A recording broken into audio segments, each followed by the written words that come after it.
Bien, y si usted últimamente puede ser que haya sentido, por ejemplo, vean, se los voy a deletrear así, ganas de comer, náuseas, vómito, fiebre, bueno, podría ser que eventualmente pueda ser una apendicitis, pero saben que también la apendicitis se puede confundir, por ejemplo, con una colitis, con una infección urinaria, pero vamos a profundizar y evacuar todas las dudas y esto de la mano del doctor José David Pacheco. Doctor, un placer tenerlo en casa, muy buenos días. Buenos días, ¿cómo le va? Súper bien, gracias a Dios.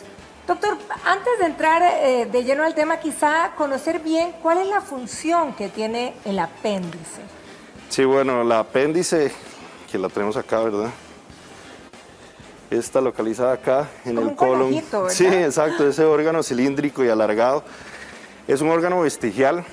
En un pasado era un órgano que es utilizado o reconocido como un órgano linfático, inmune. Tiene muchos folículos linfáticos en su interior y como tal se reconoce como un órgano inmune. Actualmente se dice que no tiene tanta función y pues inclusive que va en vías de que no exista más, ¿verdad? O sea, no es un órgano vital definitivamente. Exactamente. Y por eso puede ser extirpado sin ningún problema. Exactamente. Ahora, ¿qué pasa cuando este órgano se inflama? Bueno, eso es lo que nosotros conocemos como apendicitis. Normalmente eso se convierte en una emergencia quirúrgica y necesita ser extirpado, primero para eliminar el dolor que representaba el principal síntoma que tienen los pacientes y segundo para las consecuencias que puede tener esto, porque si esto evoluciona, esa inflamación evoluciona, puede llegar a estar en grados hasta en los que se perfora. Híjole, ¿así es como se ve, doctor? Sí, acá esta imagen que tienen es de la evolución de los grados, sí, del apéndice. Cuando se va inflamando, se van reconociendo diferentes estadios hasta que se puede llegar a perforar y eso puede generar una contaminación de la parte abdominal que se llama peritonitis. La famosa peritonitis. Exacto, y eso complicar el escenario de un cuadro en el cual puede ser operado en instancias en las que el manejo es mucho más fácil, inclusive el paciente se maneja ambulatoriamente, hasta procesos en los que tiene que quedar internado con tratamiento antibiótico, hasta complicaciones muy severas. Puede contaminar todo el cuerpo, ¿verdad? Claro, claro. Ahora, doctor, en el caso, por ejemplo, del dolor o los síntomas, digamos, cuando esto empieza a suceder, ¿verdad? ¿Qué es lo que nosotros puede alertarnos o qué es lo que nosotros podemos, cómo nos avisa? La apendicitis, y en esta imagen tal vez lo podemos ver, tiene una de las características principales es la localización del dolor y la evolución del dolor. Bueno, acá tenemos la división de la parte del abdomen. La apéndice está localizada en la fosa ilíaca derecha. Y eso es una zona muy característica. Normalmente el apéndice puede comenzar con un dolor que se puede confundir con colitis o asociado. Una infección urinaria incluso, exacto, ¿verdad, hay varias otras enfermedades que pueden confundirlo.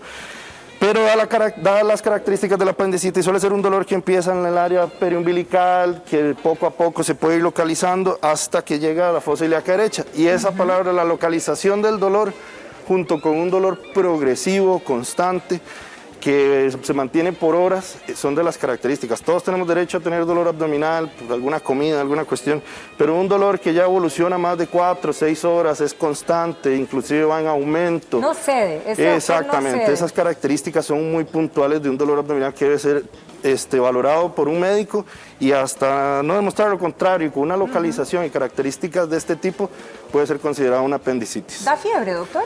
Sí, como hablábamos y como lo vemos acá, ¿verdad? Dependiendo del momento de su evolución y dependiendo de la inflamación que genera, pues va a dar fiebre y otros síntomas. En procesos en los que ya está muy inflamada, en procesos en los que ya llevan horas, inclusive días de evolución, porque los pacientes se automedican, porque lo dejan pasar, creen que no es nada, puede llegar a dar fiebres y otros síntomas, taquicardia, náuseas, vómito. Ahora, hay cosas que nos hacen más propensos. ¿Quiénes son o todos podemos padecer, verdad, sufrir de una apendicitis? Y si hay cosas que además pueden exacerbarlo o complicarlo para que aparezca el cuadro, doctor. Nadie está exento de poder tener apendicitis. Se da más en la segunda década y la tercera década, de los 20 a los 30 años. Y 30, okay. Lo que pasa es que también se ve mucho en niños, se ve en adultos mayores con menor incidencia, pero todos están propensos. No hay un factor específico que lo predisponga, pero el mecanismo normalmente, como veíamos acá, al apéndice estar en el ciego, que el ciego forma parte del colon, ¿de acuerdo? Está propenso a que material fecal sólido, sobre todo en aquellas personas estreñidas y de esas características, se deposite un fecalito en esas zonas y eso genere un proceso inflamatorio, que aparte viene con los factores intrínsecos del paciente. Si es un joven, que entonces todo este tejido linfoide es más reactivo. Aparte de eso, cada persona reacciona diferente a ciertas cosas. Eso puede generar que se inflame y empiece el proceso apendicular.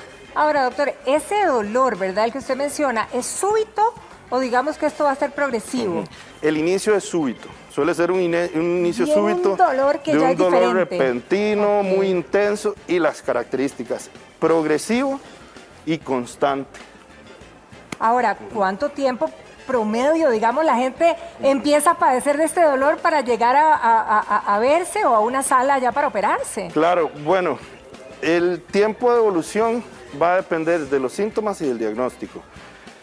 Puede durar desde horas, y que es diagnosticado, se resuelve, hasta días en los cuales se puede complicar.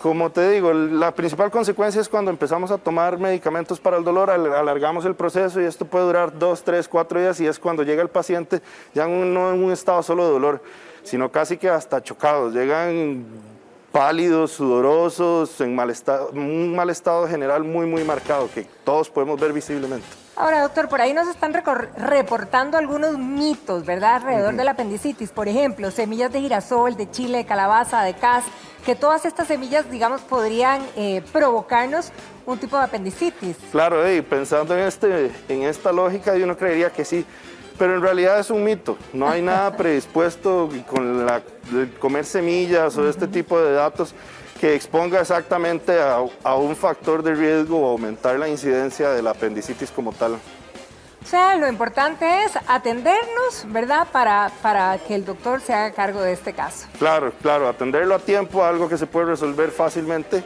y se soluciona sin problema. Bien, doctor, muchísimas gracias. Con mucho Gracias gusto. por compartir con nosotros el día de hoy. Y Gracias, ya lo saben, gracias. ¿a Buen dónde día. está ese apéndice? Continuamos. Chiquillos.